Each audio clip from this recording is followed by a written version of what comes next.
Vous allez soutenir Félix, en d'autres termes. Je te l'ai dit, mais puisque tu insistes, j'aimerais maintenant le dire clairement. Allons-y. Et je crois que mon leadership de la Mouka sera d'accord avec moi. Je prends le risque, moi, de le dire et de m'assumer. Félix entre dans la voie de la cohabitation, il a mon soutien. Donc si Félix... Il entre, ce n'est pas un soutien qui demande que je le voie, qui demande qu'on négocie ceci, qui demande qu'on partage cela. Moi, il a mon soutien. Tout appuyé au nom du Congo. Mais le moment est si crucial, si important, qu'à mon niveau, à moi, j'ai dit, je ferme un peu les yeux.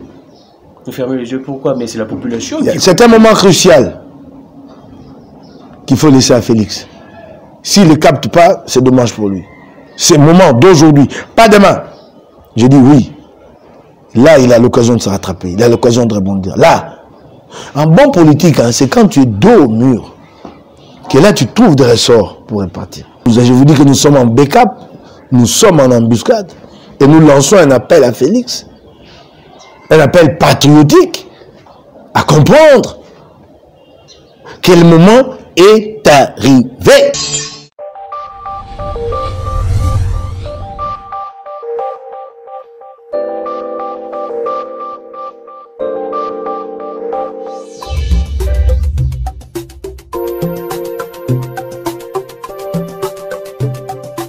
Le 29 juin 2020, grand plaisir de vous présenter cette émission à la veille de l'indépendance. Comme j'ai dit toujours, la lutte de l'indépendance reste continuelle et nous recevons parmi les personnalités qui continuent cette lutte de l'indépendance. Il s'agit bien de l'honorable Mike Moukebaï, élu de la ville de Kinshasa. Honorable Mike Moukebaï, bienvenue.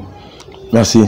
Avec vous, honorable, nous allons parler précisément de l'indépendance. Trois sujets de l'indépendance. Nous parlerons aussi de la gestion des marchés ici dans la ville, province, capitale, Kinshasa.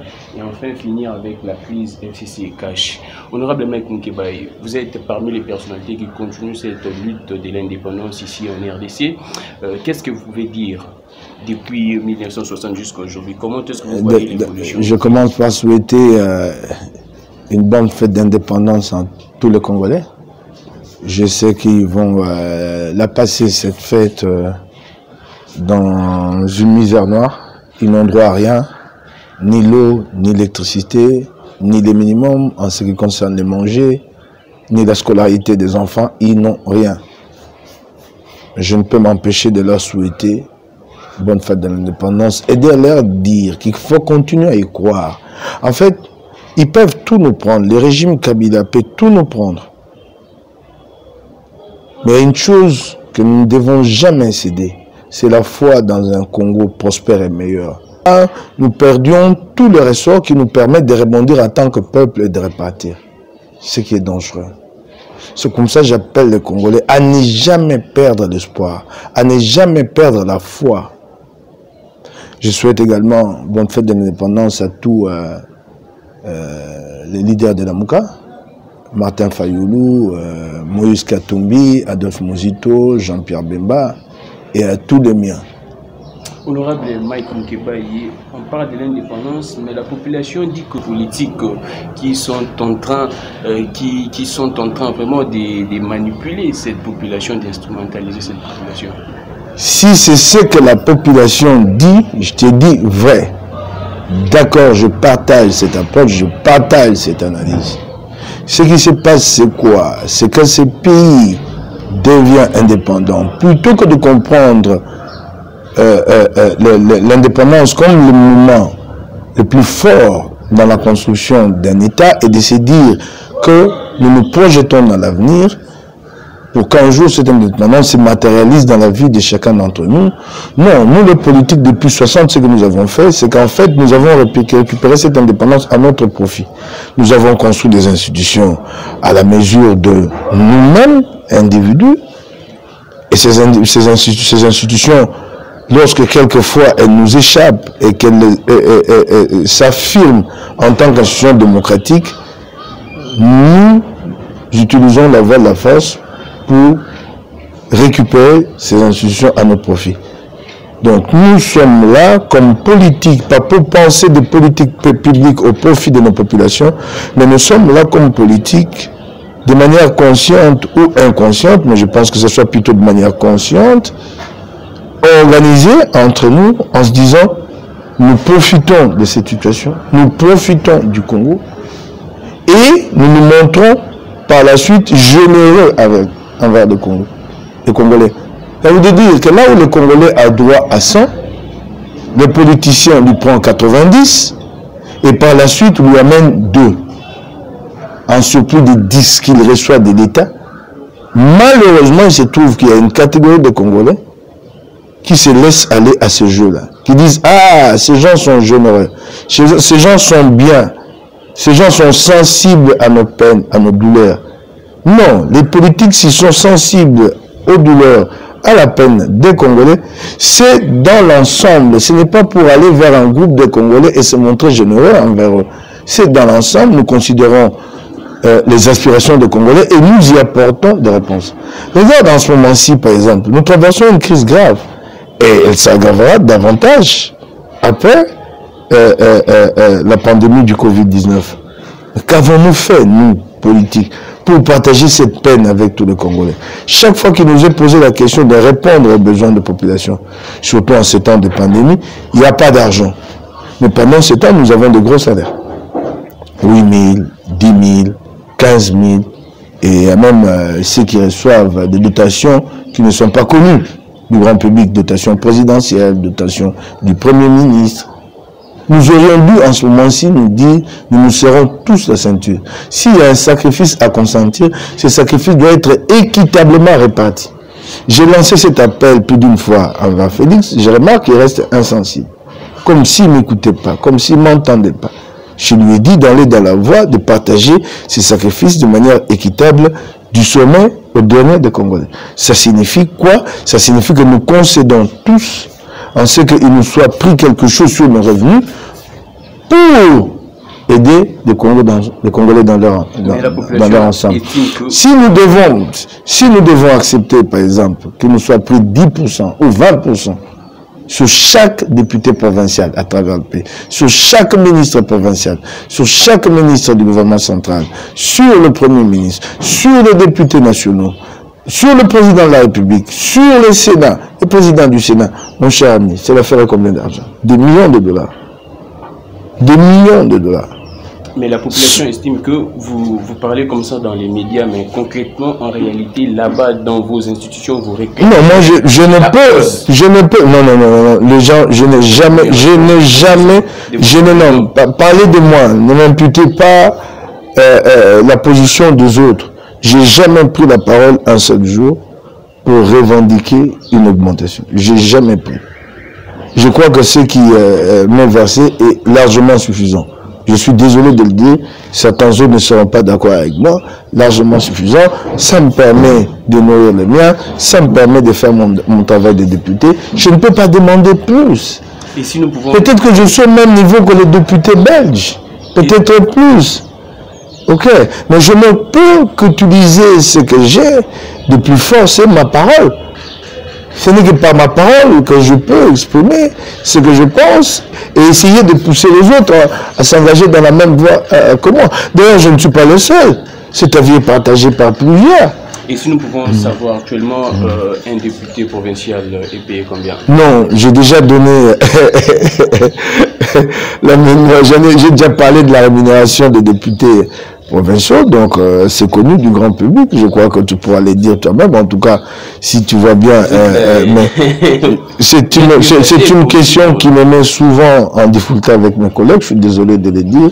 Certains estiment que c'est indécent, je ne sais pas pourquoi, mais je crois que j'avais déjà donné la rémunération des députés provinciaux dans l'une de mes prestations télévisées. T'as qu'à récupérer c'est vers 10 000 $. Bon, ben, tu es journaliste, tu as l'information. Nous allons finir ces premiers... Il semble que ça déstabilise certains ménages quand je l'ai dit. Les dames apprennent, les épouses apprennent en réalité, c'est que leurs députés de mari ou leur mari de députés professionnels touchent et que ça crée des problèmes. je ne voudrais pas, moi... Effectivement, nous allons finir ces premiers points par cette question. Les notables du Congo central estiment qu'on doit élever le premier président, Joseph Kasavubu, au rang des héros nationaux. Oh, moi je n'y comprends rien, mais cette affaire d'héroïsation là, on va finalement verser dans... On va finalement aller dans la banalisation. Vous savez, il faut qu'un individu ait marqué son temps, son pays. Il est le premier président. C'est déjà ça, la reconnaissance. Mais en dehors de cela, quels sont les faits marquants qui feront qu'on l'élève au rang des héros? Un jour, nous devons rediscuter cette question d'héros national de manière objective. Vous dites par exemple que Musée Laurent Désiré Kabila est héros. Mais allez-y, auditez les reines de Musée.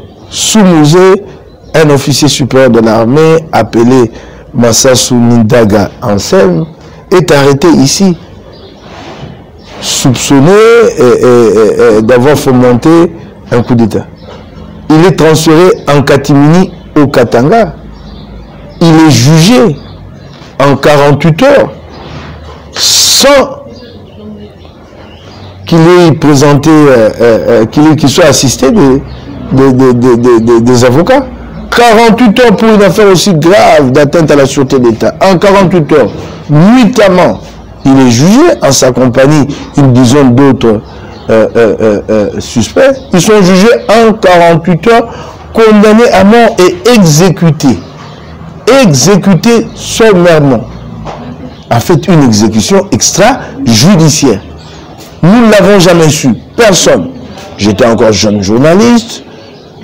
Je suis tombé sur ces informations-là. J'ai posé la question à la famille de Massassou. Il dit non, non, non, non. Il est à Lumbashi, dans une résidence. Il est tranquille. C'est quand Musée meurt, qui est le rapporteur spécial des droits de l'homme des Nations Unies qui arrive ici, Roberto Gareton, l'Argentin. Et il pose la question à Moïse Kongolo, ministre de la Justice à l'époque. Non, ce n'est pas moi. La question n'est pas de ma compétence. Allez poser la question au président de la Cour d'ordre militaire, le général Mukuntu. Le général Mukuntu, où est Massassou Nindaga? Non, il a été exécuté. Mais vous l'avez jugé quand? Pour l'exécuter. Nous n'avons jamais su que Massassou avait été jugé et exécuté. Et d'abord transféré, déporté en catimini. Alors, un homme... non, mais c'est cela. Nous allons faire une relecture. Donc, il y a eu des crimes de sang sous les règnes des Musée Laurent Désiré Kabila. Des crimes de sang. Mais ça va de soi. Ça va de soi. Des crimes de sang sous son règne. Et qu'est-ce que vous reprochez exactement à Kasavubu? Non, je ne lui reproche rien. Je ne vois pas... Pourquoi je ne vois pas ce qu'il a fait de marquant pour l'élever au rang de héros national. Je ne vois pas. Si c'est le fait d'être premier président, ok. Mais puis après, il faut que ce soit quelque chose de symbolique, quelque chose qui marque l'histoire. Je ne vois pas en dehors du fait d'être le président. Sinon, les Mobutistes demanderont aussi demain une élévation pour Joseph Désiré Mobutu. Hein? Et puis ils vous diront que non, il s'est battu pour l'unité. Et il y a un problème ici. Il y a un problème. Il y a comme une manie collective chez nous à falsifier l'histoire. Même encore là, je n'ai pas de Mobutu. Vous entendrez les gens le plus sérieusement du monde dire à la télévision, oui, on peut tout reprocher à Mobutu. Ah, mais Mobutu a su préserver l'unité nationale. Est-ce que Mobutu a préservé l'unité nationale? Sous Mobutu, les Kassaïens ont été tués par milliers au Katanga. Et Mobutu n'avait jamais élevé la voix pour condamner ces actes de barbarie. Mais vous entendrez des gens passer à la télévision dire Mobutu a préservé l'unité nationale. Et d'après vous, quelle personne qui reste à être élevée au rang de... Non, moi je ne suis pas là pour élever des gens. Moi je ne suis pas là. Je crois que c'est une question qui relève de la conscience collective, de la communauté dans son ensemble. Un peu comme quand il y a clameur publique. Quand quelqu'un a marqué l'histoire de son pays, vous le sentez dans le propos de ses contemporains, dans chacun d'entre eux. je suis pas là, moi, dans cette course à l'élévation, à cette dignité-là. Exactement. Nous sommes avec l'honorable Mike Nkeba, député provincial de la ville de Kinshasa. Nous allons aborder le deuxième point, ce sera la gestion de nos marchés à Kinshasa. Honorable, qu'en est-il de la gestion? Vous êtes élu de Kinshasa. Oui, je ne veux pas aller en profondeur sur cette question. Elle est en examen en ce moment-ci à l'Assemblée provinciale de Kinshasa, avec tout le respect que je dois à mes collègues. Il ne faut pas qu'ici, moi, je me mette à parler d'une question sur laquelle ils n'ont pas encore tranché. Mais sachez que la question aujourd'hui, c'est le marché central de Kinshasa. Jean-Tini Ngobila a annoncé la fermeture de ce marché au-delà du confinement, sous prétexte des travaux de réhabilitation, des travaux qui n'ont jamais commencé, c'est la situation. Et dans l'entretemps, il a entamé un processus de délocalisation et d'installation de vendeuses et vendeurs de marchés centraux dans certains marchés municipaux et même dans certains marchés improvisés. Et ça, c'est très grave. Hein, il y a un marché improvisé à la place de la voie du peuple, c'est un terrain de handball. Donc c'est un terrain de handball. Oui, qui lui a été concédé pour combien de temps? Et quand les compétitions sportives reprendront, où iront ces vendeuses-là? C'est cela le grand problème. Donc c'est pas assez clair, mais là, je te donne rendez-vous dans les 2-3 jours. Je vais revenir avec force détail et dire quelle est ma position. Mais tu la comprends déjà à ce stade ici, c'est que ce projet-là, il est flou, il n'y a même pas à les partager. Ou on n'est pas à le partager, les projets de Jean-Tini Ngobila sur le marché central. Il n'y a pas à le partager, on n'est pas à le partager. Il est flou, il n'existe pas. Il est flou, il y a un agenda caché derrière. Alors, récemment, vous aviez appelé à la démission lors des manifestations au niveau... Je renouvelle ma position. Je renouvelle. Mais il est responsable de la mort de 3 Kinois, de 3 Congolais. Il est responsable. Les gens n'ont demandé qu'à manifester. Qu'à manifester. Pourquoi chez nous, chaque fois qu'il est question de manifestation, mais ce sont les policiers qui ont tiré. Oui, mais il y a une responsabilité de ces policiers. Nous attendons l'enquête aujourd'hui et vous voyez combien de temps l'enquête prend. Elle tire en longueur, cette enquête-là. Elle ne finit jamais.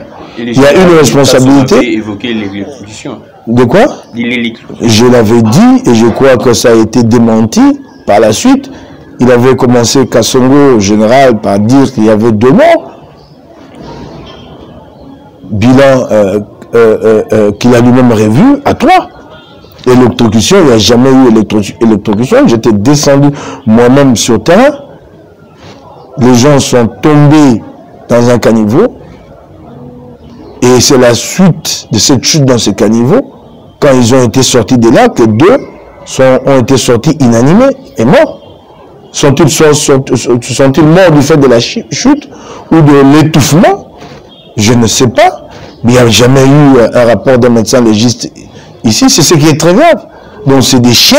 On n'a même pas posé la question.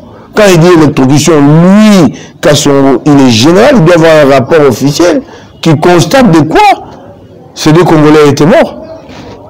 Et non, lui, imaginez que l'électrocution. Non. Et il y en a un 3e, lui, qui a été atteint à la tête, tué par balle, donc volonté certaine manifeste d'y tuer.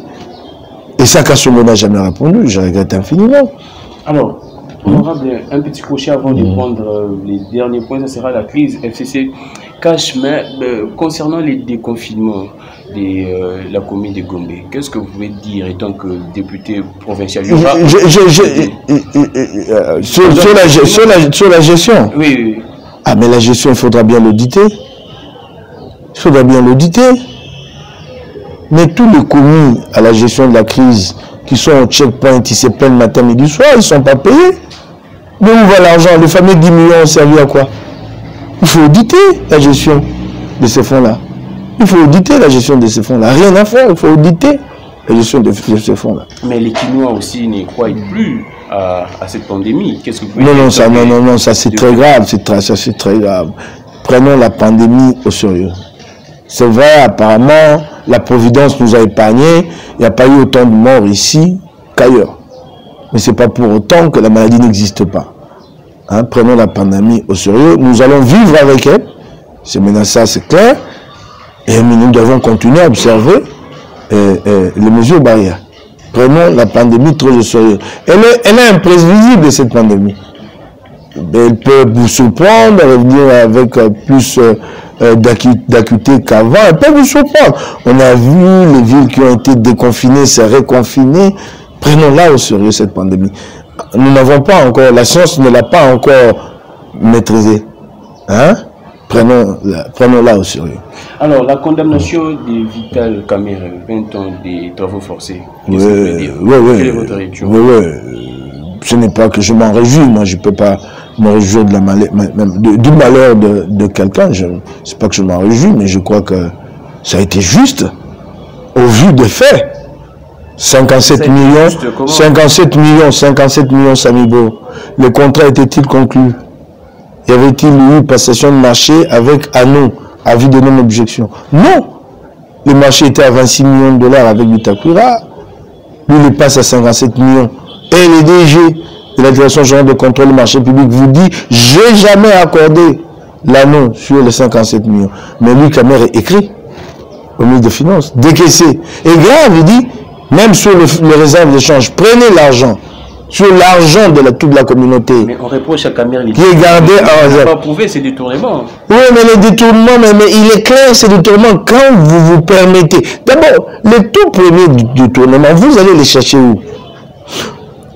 Kamerhe a-t-il compétence d'instruire le ministre des Finances? Il tire ce pouvoir-là d'où? Mais c'est sur instruction du chef d'État. Ouais, ça c'est lui qui le dit. Moi, je parle des textes légaux de mon pays. Il tire ce pouvoir-là d'où? D'instruire le ministre des Finances. Il les tire d'où? Mais c'est comme si dans ce pays, nous n'avons pas la suite dans les idées. Il y a eu un débat il y a quelques années ici. Mouzito Adolphe était encore Premier ministre.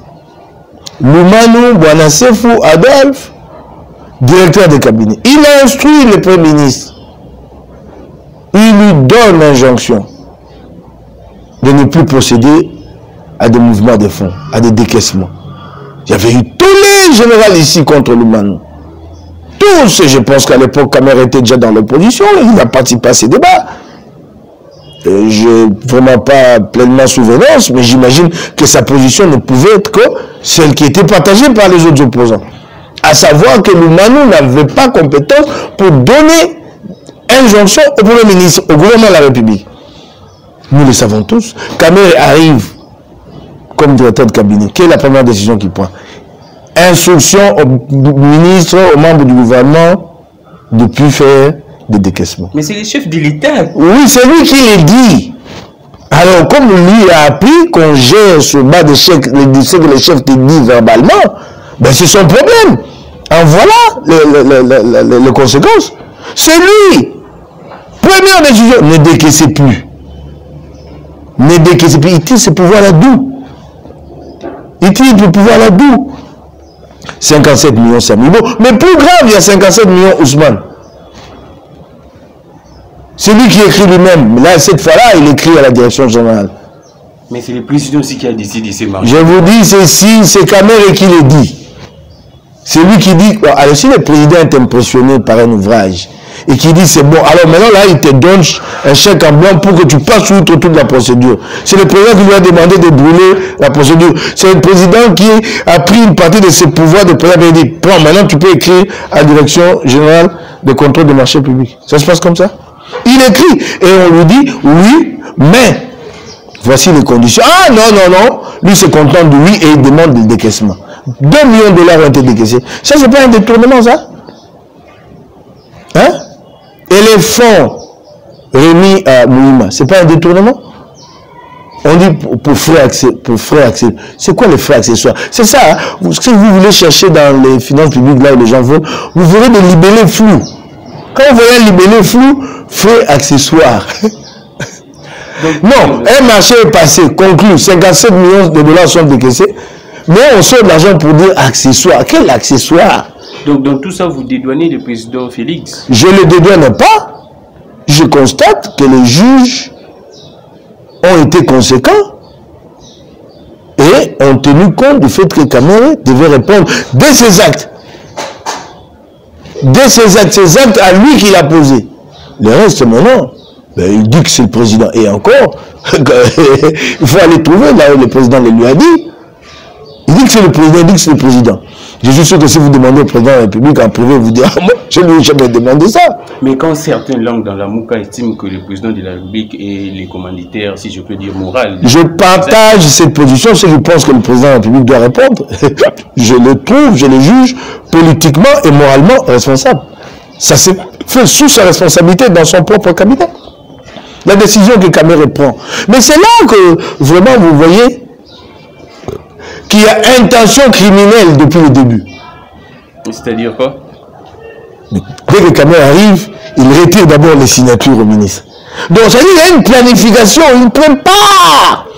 Je retire les signatures et puis je passe à Samibo. Alors là, en ce moment-là, plus personne n'a le pouvoir de signer, je serai le seul. Il y a une planification qui démontre qu'il y a une tension criminelle claire. Donc quand il arrive, il a déjà son schéma en place. Et avec ça, nous pouvons conclure qu'il y a état de droit avec la condamnation des caméras. Non, c'est pas évident, mais ce qui a été fait est à encourager. J'encourage les juges. Je leur demande d'aller plus loin, d'aller jusqu'au bout. Tant mieux si certains mettent ça à l'actif de Félix. Moi, je n'ai pas à en rougir. Mais j'ai dit, c'est déjà un pas qui a été accompli, un grand pas, de voir aussi aux responsables, au niveau des institutions de la République, répondre de ces actes. Et c'est très bien, parce que ça nous interpelle.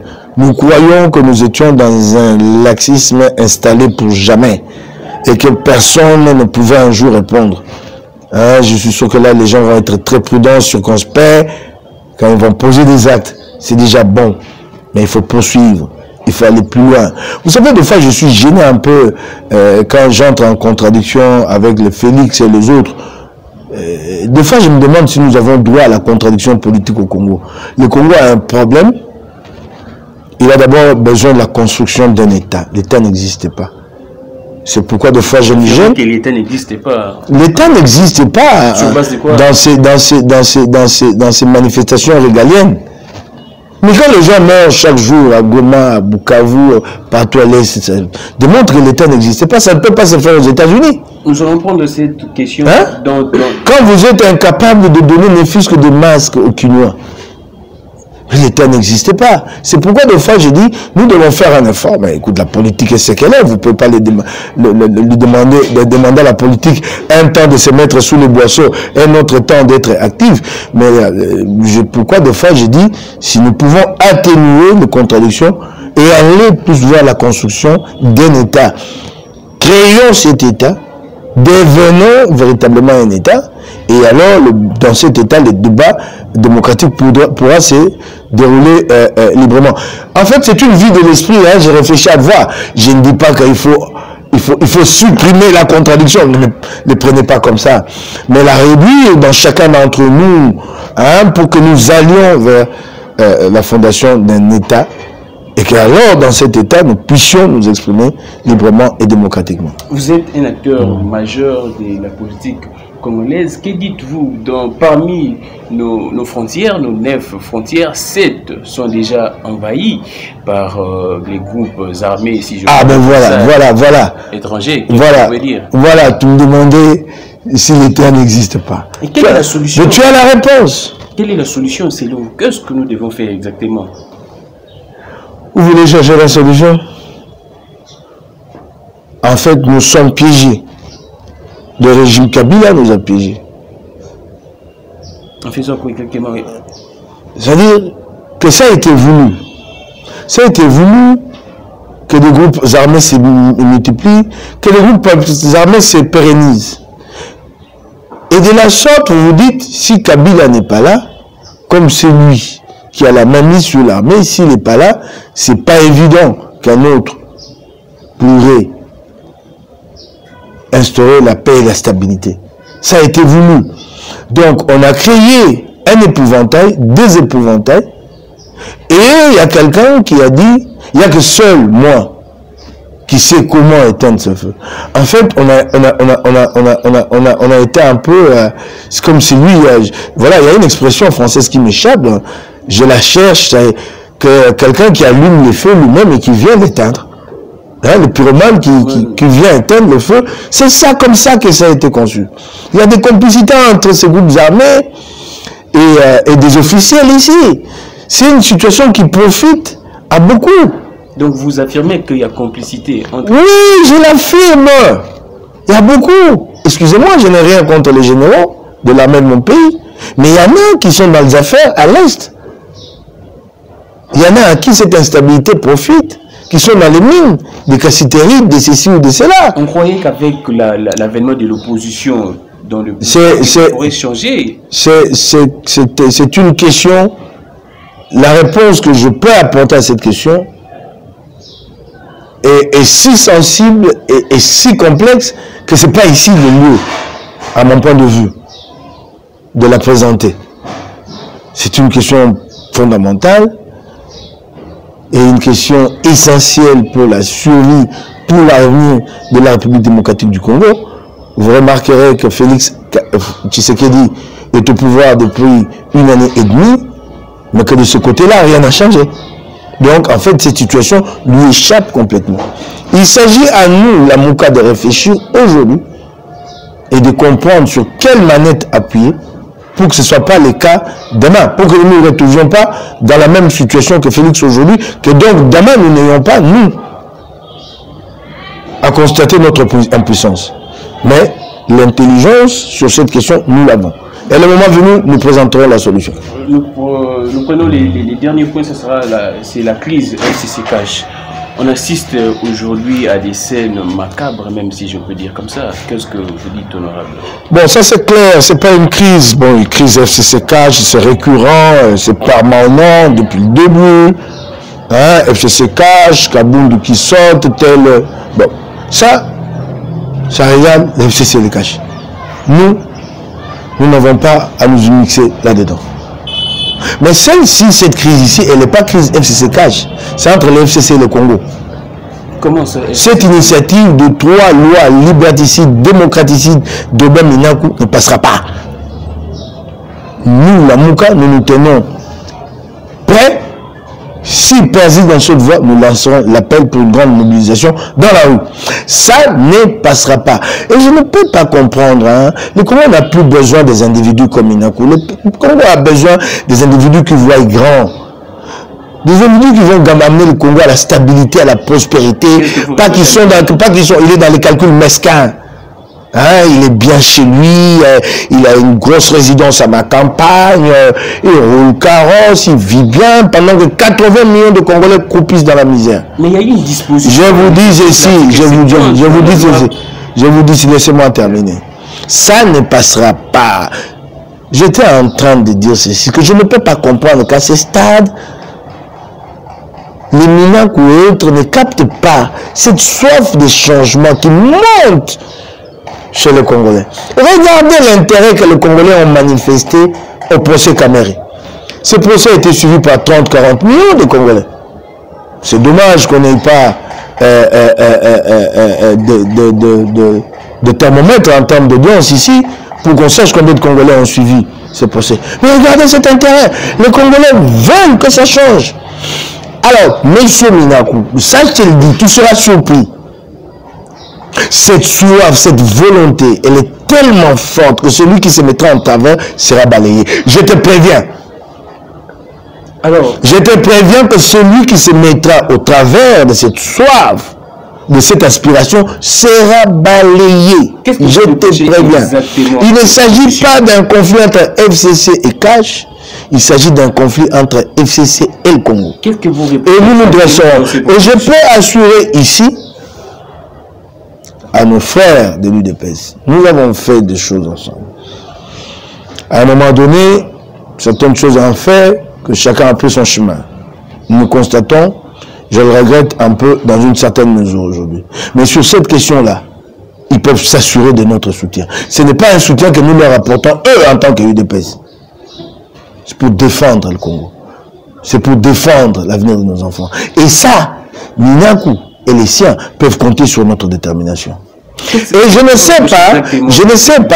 sais pas si Minakou fait prend le temps de lire les signes des temps.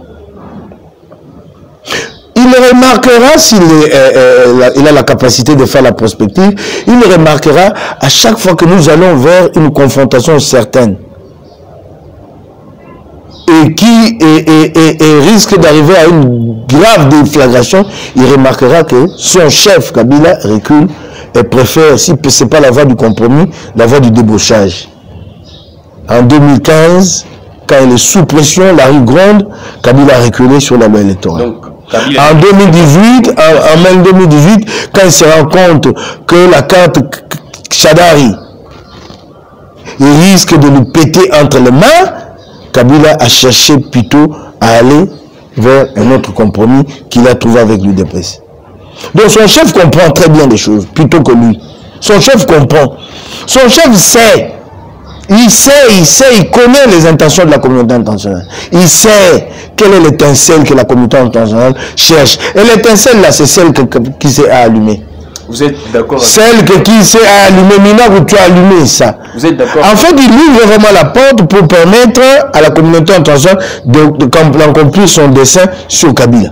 Vous êtes d'accord? Vas-y, Mina, que je t'encourage. Vous êtes d'accord avec l'intervention? Non, ça a été mal fait. Ça a été mal fait. C'est ça l'état de droit. Ça a été mal fait. C'est un ministre en exercice. C'est un ministre en exercice. Il y a eu un constat au niveau du Conseil des ministres.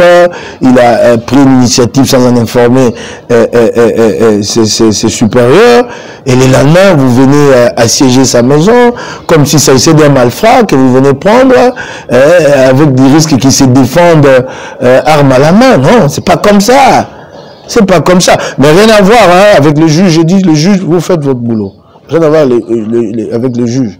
Le juge, vous faites votre boulot. Et sur le juge, d'ailleurs, et je partage totalement la 26e tribune d'Adolphe Mozito, où il dit que c'est une justice héroïque, mais pauperisée par l'exécutif. Et c'est d'ailleurs là que vous vous dites que l'état des droits chez Félix, c'est plutôt une proclamation que quelque chose de réellement pensé. Parce qu'il dit état de droit, mais son propre régime prive les juges de moyens. Sur le fonctionnement des institutions, lui à la présidence, il prend 50-55%, taux d'exécution 131%, et la justice n'a que 2%. Et Mozito le dit si très bien. Mozito, quand il est Premier ministre, avec tout ce qu'il y avait de contraintes avec les FMI, aller jusqu'au terme de l'initiative PPTE, donc payer la dette, il a augmenté les juges pour les amener à 1000 $ à l'époque, au grade de recrutement. Mais aujourd'hui, les juges sont combien? Avec la dépréciation et les différentes impositions sur ces salaires, ils sont à moins de 500 $. Alors, quand c'est dommage, mais cette interpellation a été mal.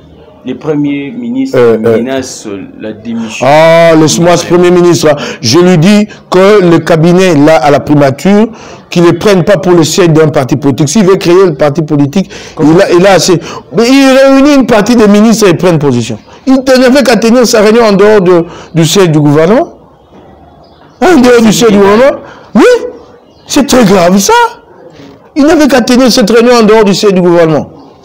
Apparemment, il... Ou en temps, mais il a manqué du courage, je comprends, il n'a jamais fait la politique, c'est un technicien. Il n'avait qu'à prendre position en tant que Premier ministre. Et nous réunir tous les autres autour de lui. Il devait prendre position, moi en tant que Premier ministre, voilà ma position. Et nous réunir une réunion partisane dans les locaux du gouvernement, et après sortir un communiqué bourré de chantage. S'ils veulent rompre avec Kachinon Caron pour venir nous soumettre, nous, toute une nation, à un chantage. On en a marre de ce chantage-là. Et je ne sais pas comment eux de l'UDPS prennent ce chantage-là. Il demande au président de la République de garantir les secrets de délibération de... Je t'ai dit oui. Dans ce qui a été fait, il y a des choses répréhensibles qui n'auraient pas dû être faites. Ça, c'est vrai. Mais il n'avait pas à réunir une réunion partisane, à convoquer une réunion partisane dans les locaux du gouvernement. Il n'avait pas. Il lui a manqué le courage politique de prendre position en tant qu'Ilunga Premier ministre. Il devait prendre sa position seul pour protéger son ministre. Dans le cas où il jugeait, comme d'ailleurs, excusez-moi la répétition, c'est le cas, qu'il jugeait que ça a été fait en violation de la loi et de la procédure. Et actuellement, on parle de la cohabitation. Qu'est-ce que vous pouvez dire? Oh, je dis bravo. Oh, vous voulez la cohabitation? Ah oui, moi j'applaudis. J'encourage l'UDPS. J'encourage Félix. Mais c'est plutôt les FCC qui... Oui, qu'à Félix de comprendre la cohabitation est qu'on profite au peuple. C'est pourquoi j'encourage Félix d'entrer dans la voie de la cohabitation. Parce que là, il va revenir vers le peuple. Il va revenir, mais oui. Et je suis sûr qu'en ce moment-là, il trouvera notre appui. Alors, en fait, nous tendons de... Il trouvera notre appui dans la voie de la cohabitation. Il trouvera notre appui. Parce que ces choses sont claires à ce stade. Il s'agit au jour d'aujourd'hui, pour nous, la Mouka, d'appuyer la voie qui nous mène vers des réformes. Donc, dans la perspective de la crise FCC. Très bien. J'encourage Félix. Très bien, je l'encourage. Il retrouvera le peuple. Il s'en sortira plus fort qu'au jour d'aujourd'hui. Mais apparemment... Mais je ne sais pas, est-ce que Félix prend le temps de remonter l'histoire et de décrypter le combat de son père? Ah, c'est là que son père était fort. Là, il rebondissait. Là, il savait revenir. Vous étiez trop critique envers les... Oh, mais si je suis critique envers lui et que par ailleurs, il y a des choses à louer, tu veux pas que je les loue? Mais je suis critique. Ce n'était pas un saint. Il avait ses faiblesses. C'est tout autant que moi. J'ai aussi mes faiblesses. Les gens me critiquent. J'accepte volontiers. Et d'ailleurs, mais c'était ça sa force, en pareille situation. Là, il rebondissait. Et il avait toujours là le peuple derrière lui. Là, Félix, c'est le moment de rebondir. Là, maintenant, pas demain. Il sera tard. Je te l'ai dit. C'est maintenant le moment de rebondir. Mais lui-même, apparemment... S'il ne trouve pas de ressources en lui-même, je lui conseille, un de ces 4 matins, d'aller... Ah, ça va être mystique ce que je vais dire. Les gens vont dire que c'est trop mystique. J'arrête là. Non, ça... Ça va. Les okay. Ça. Non. Et qu'est-ce que vous reprochez à la gestion du président de la République? Parce qu'actuellement, les prix de pain est revu à la c'est très... Ouais. Sur le plan de la gestion, c'est regrettable. Mais le moment est si crucial, si important, qu'à mon niveau, à moi, j'ai dit, je ferme un peu les yeux. Vous fermez les yeux, pourquoi? Mais c'est la population qui... C'est un moment crucial qu'il faut laisser à Félix. S'il ne le capte pas, c'est dommage pour lui. C'est le moment d'aujourd'hui, pas demain. J'ai dit oui.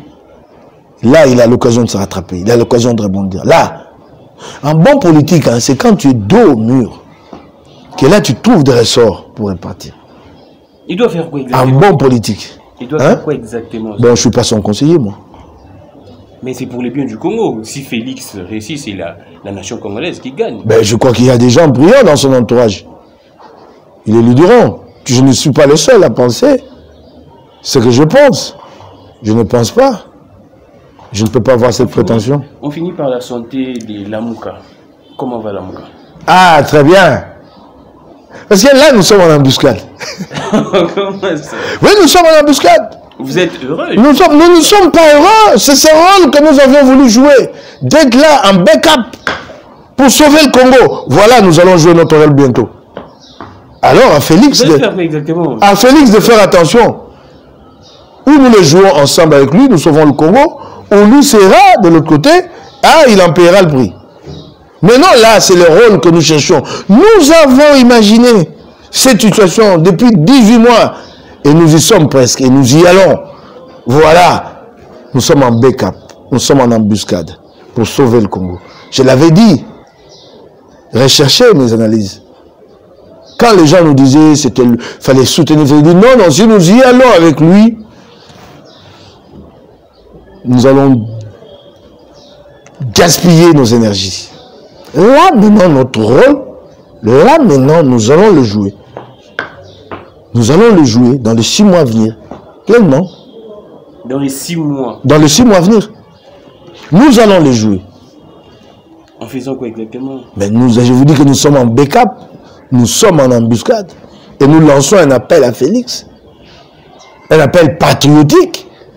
À comprendre que le moment est arrivé. Vous allez soutenir Félix, en d'autres termes. Je te l'ai dit. Mais puisque tu insistes, j'aimerais maintenant le dire clairement. Allons-y. Et je crois que mon leadership de la Mouka sera d'accord avec moi. Je prends le risque, moi, de le dire et de m'assumer. Félix entre dans la voie de la cohabitation, il a mon soutien. Donc si Félix... Il entre, ce n'est pas un soutien qui demande que je le voie, qui demande qu'on négocie ceci, qui demande qu'on partage cela. Moi, il a mon soutien. Tout appuyé au nom du Congo. Donc nous pouvons retenir... Et je suis sûr que le leadership de la Mouka soutiendra cette voie. Alors où passera la vérité? C'est la voie. Mon cher ami, vous me posez une question. La vérité des urnes, elle est immuable. Elle est historique. Elle restera. La vérité des urnes est un combat mené pour la prospérité, pour la postérité. Mais ne nous demandez pas de nous figer et de figer le Congo. Ne nous demandez pas de figer le Congo. Il s'agit d'une revendication historique. À la limite, qu'ils servent à titre pédagogique. Nous la porterons 10 ans, 20 ans. Elle sera reprise dans l'histoire du Congo. Nous l'avons portée jusqu'à ces jours. Mais ne me demandez pas de figer le Congo. Fayulu a été le premier à proposer le plan de sortie de crise. Donc ça ne signifie pas. Donc ça signifie que Fayulu n'a pas demandé à ce que nous nous arrêtions. Comme s'il s'agissait d'un dogme que nous ne pouvions pas dépasser. Nous sommes conscients que la politique est dynamique. Pas dynamique perçue en termes kabilistes FCC. De passer d'un camp à un autre. Dynamique en termes d'une évolution qui fait que nous gardions notre fond, notre ligne. Mais les positions que nous avions défendues aujourd'hui, si les réalités nous demandent de faire des concessions pour le Congo avance, que le Congo avance, nous faisons ces concessions-là. C'est ça la dynamique de la politique. Pas la dynamique façon Congo, pas le réalisme politique façon Congo, le réalisme qui consiste à aller vers la mangeoire. Donc Moukeba est prêt à porter son soutien à Félix Tshisekedi d'ici, il opte pour la cohabitation. Mais c'est clairement dit. Clairement dit. Et je vous dis que je n'ai pas reçu autorisation. Je porte de lourdes responsabilités au sein de la Mouka. Effectivement. Je suis conseiller spécial en charge de communication du coordonnateur.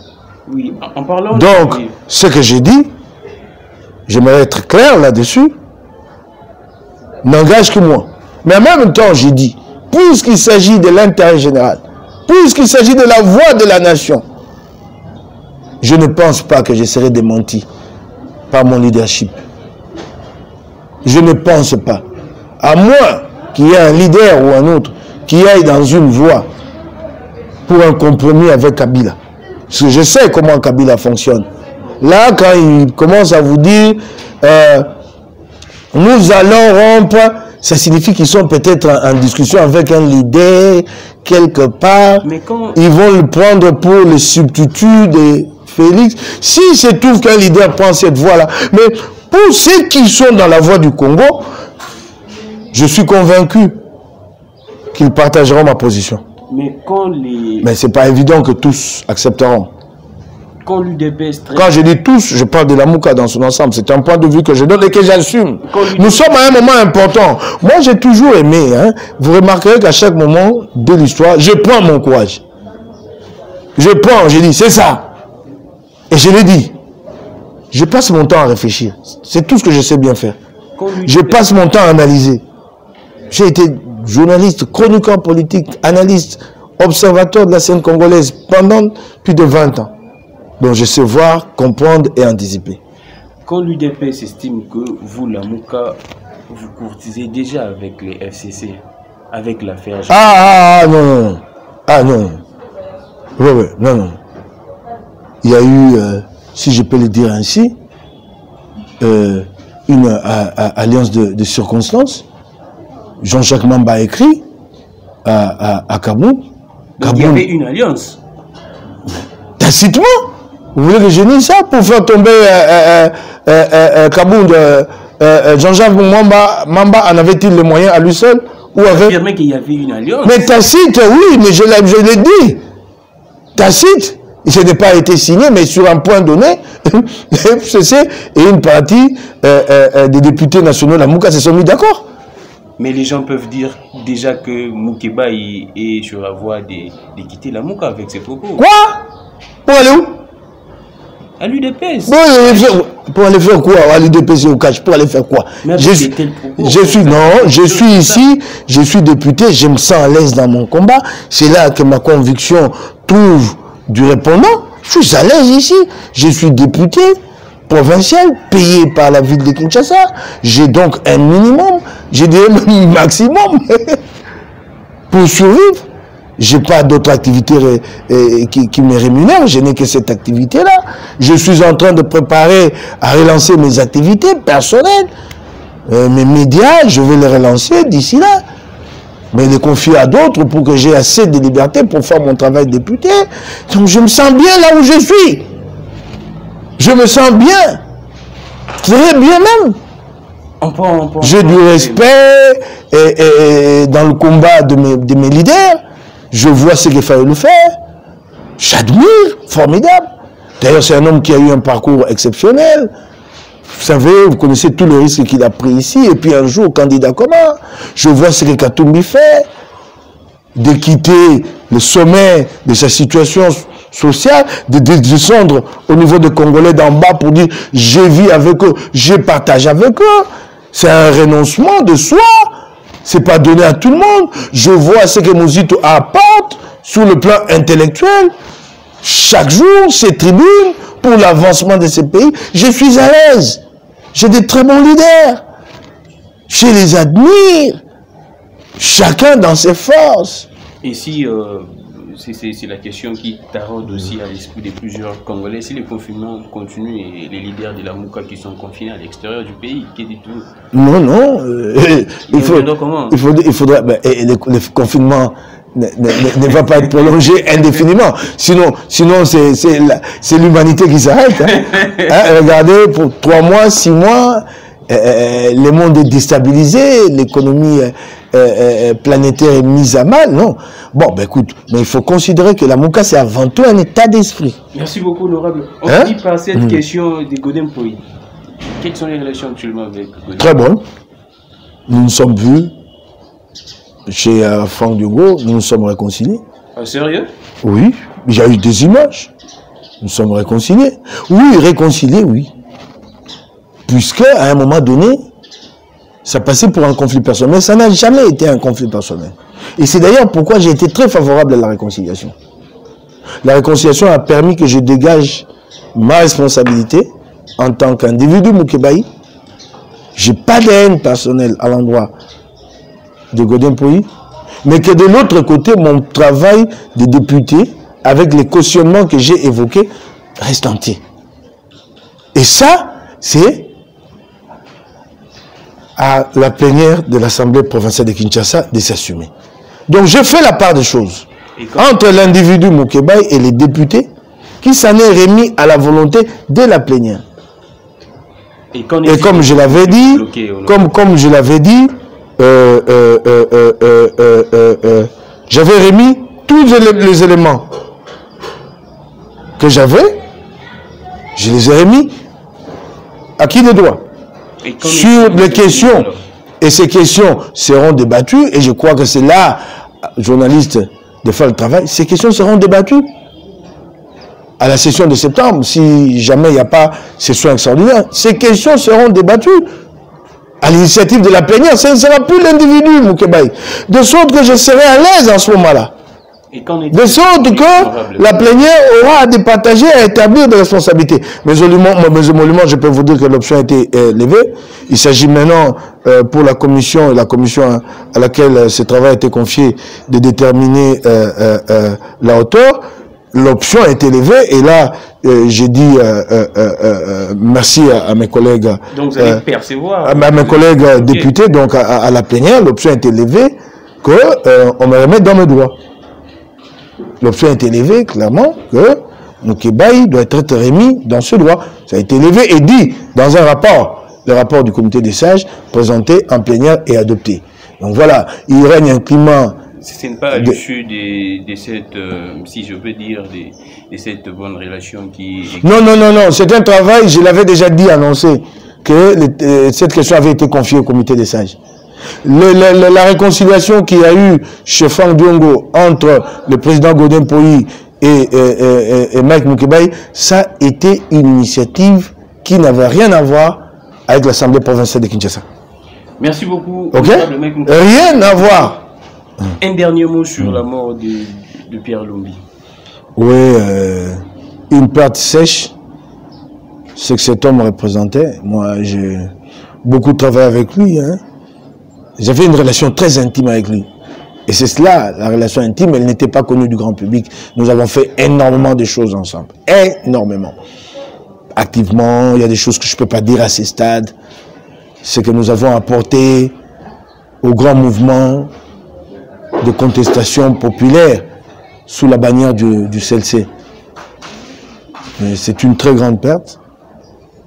Très, très grande perte. C'était un grand organisateur. Un homme d'une brillance d'esprit comme tu ne peux pas t'imaginer. J'aimais bien, d'ailleurs, hier j'ai travaillé avec Jimmy et un autre jeune, Jimmy Kalala et puis Hervé. J'ai oublié de leur dire que cette méthode-là, je l'ai apprise un peu de Pierre Lumbi. Il te fait venir, il a des choses à sortir de son cerveau. Mais ces choses-là n'arrivent pas, mais il a besoin d'un esprit vif en face de lui, d'un échange, il faut le contredire, il sort un schéma, tu en montres les faiblesses, il recule, et puis il te dit, ah, tu viens de m'amener là où je voulais arriver, il sort maintenant l'idée. Ah, ça c'était formidable, cette façon de travailler. Et quelle sera la suite de sa formation politique? Non, il y a des individus de très grandes valeurs capables de porter cette formation politique. Je pense à Bolingue Tengue. Et d'ailleurs, j'ai dit, si ce n'est pas les sosies intellectuels de Pierre Lumbi, il a passé des décennies aux côtés de Pierre. Il a d'ailleurs un peu le profil de Pierre. C'est un homme discret qui parle très peu, un peu ce qu'était Pierre. Donc, vous resterez toujours dans sa plateforme, si je peux dire comme ça, les MS. Moi, je suis dans AAD.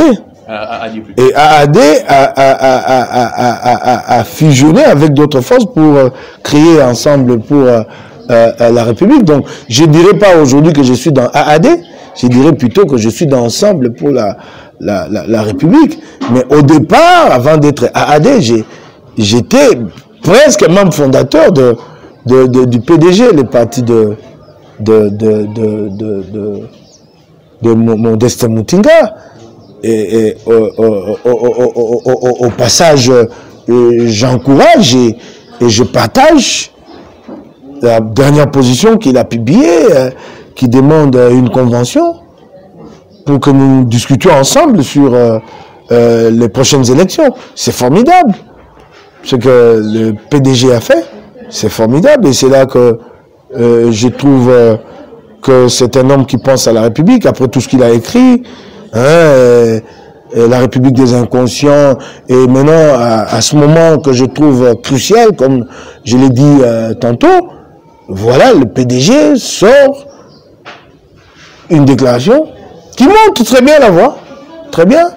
C'est dommage que je n'ai pas les textes en main ici, j'aurais lu une partie de la déclaration, mais vraiment qui montre la voie pour demain des élections crédibles. Parce que ce que nous redoutons le plus, ce n'est pas cette situation confuse où les gens se demandent où va le pays. Ce n'est pas cette situation que nous redoutons. Ce que nous redoutons le plus, et c'est pourquoi cet appel à Félix, c'est que nous rations les prochaines élections.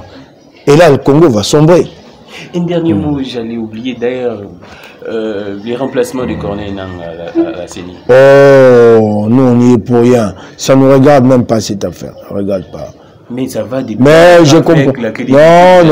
Non. Je crois que ça a fait flop. Hein. Cet homme a été présenté comme le candidat de Kimbangiste dit non.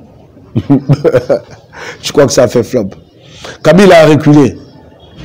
Il semble qu'il dit que ce n'est pas son candidat. Mais il ne faut pas croire au Kimbangiste. Hein. Ce qu'il se laisse aller à ça, c'est de la naïveté. Les Kimbangistes ont reçu instruction de désavouer Ronsard. Ce n'est pas que les Kimbangistes disent non dans leur propre conviction intime. Non. Et qu'est-ce que vous reprochez? Ils ont reçu instruction. À Ronsard. Je reproche rien à Ronsard. Je ne suis pas au débat d'individus. Je suis au débat des garanties pour des élections transparentes. Je n'entre pas dans... Si nous avons... Je vous donne... Aux réformes. Je vous donne un exemple. Oui, voilà.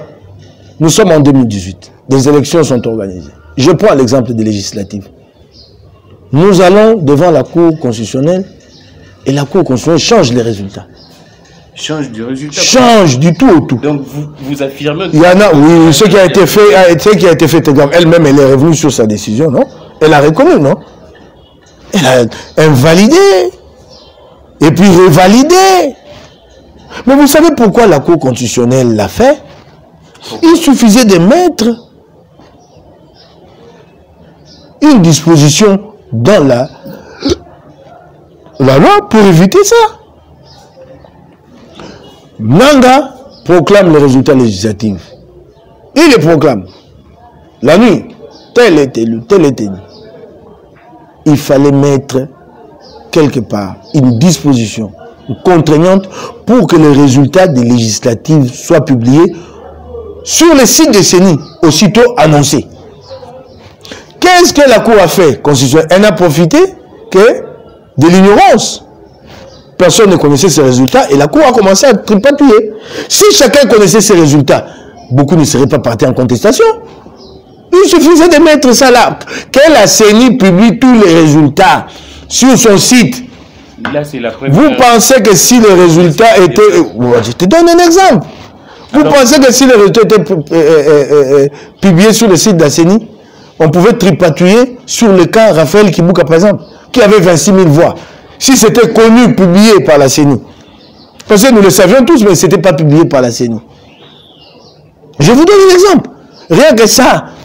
Donc, législative, on dit, les résultats sont annoncés. Pam. Nangaa termine au même moment. Sur le site de la CENI, tu as tous les résultats. Et d'ailleurs, ça va faciliter le travail à la Cour constitutionnelle, mais il va y avoir moins de requêtes. Parce que la plupart des requêtes sont des requêtes fantaisistes, de gens qui savent qu'ils vont passer par des moyens illicites pour obtenir un siège. Alors, quand les résultats sont connus de tous, tu iras là à la Cour constitutionnelle faire quoi? Tu vois, regarde, ça c'est tout petit. Mais c'est pour régler le problème de contentieux à la Cour constitutionnelle. Si les résultats sont connus d'avance, la Cour n'a plus de travail. Et quelle est la suite de votre... Parce qu'on appelle la CENI après pour venir certifier. Hein? Quand les deux personnes sont en contentieux, on appelle la CENI, non? Pour départager. Mais pourquoi l'appeler au lieu de lui demander de publier les résultats? La suite de votre requête au niveau de la Cour constitutionnelle. Bon, je ne vais plus entrer dans cette polémique. J'en ai parlé, les gens connaissent la réalité, la vérité. Mais je ne peux qu'abandonner. Je ne peux qu'abandonner. J'abandonne, mais ça reste inscrit dans l'histoire que mon siège m'a été volé. Vous ne voulez pas que je reste là tous les jours, que je commence à pleurer? Ah, mon siège! Ah, non! Et si certaines personnes parlent que non, vous étiez un peu soudoyé, si je peux dire comme ça, pour arrêter ça? Moi? Qui m'a soudoyé? J'ai fait la prison, entre autres, pour cette raison-là. Parce que j'ai dénoncé. Parce que j'ai mis des gens en cause. Et ces gens ont pensé que pour montrer à l'opinion qu'eux avaient raison. C'est comme ça que la justice est utilisée ici. Ici, c'est le voleur qui va à la justice à des premiers. Pour montrer à l'opinion qu'il n'a pas volé, il t'accuse des premiers. Et il sait qui va utiliser, qui va instrumentaliser. Merci beaucoup, honorable. C'est terrible le Congo. Hein? Merci beaucoup, honorable. C'était un grand plaisir de vous recevoir. Merci beaucoup pour cette disponibilité. Je pense que nous allons vous recevoir prochainement quand l'actualité va évoluer, honorable. C'est à moi de te remercier. Merci beaucoup. C'en est fini, Charlie. Quand vous allez retrouver cette émission dans plusieurs chaînes YouTube, ça sera un grand plaisir pour vous tous. Vous allez comprendre que si Félix Tshisekedi opte pour la cohabitation, il a totalement le soutien de l'honorable. Pour la cohabitation, il a totalement le soutien de l'honorable Mike Mukebaye. Libérons nos esprits et que vive l'indépendance. L'esprit n'est jamais trahir la raison. Au revoir.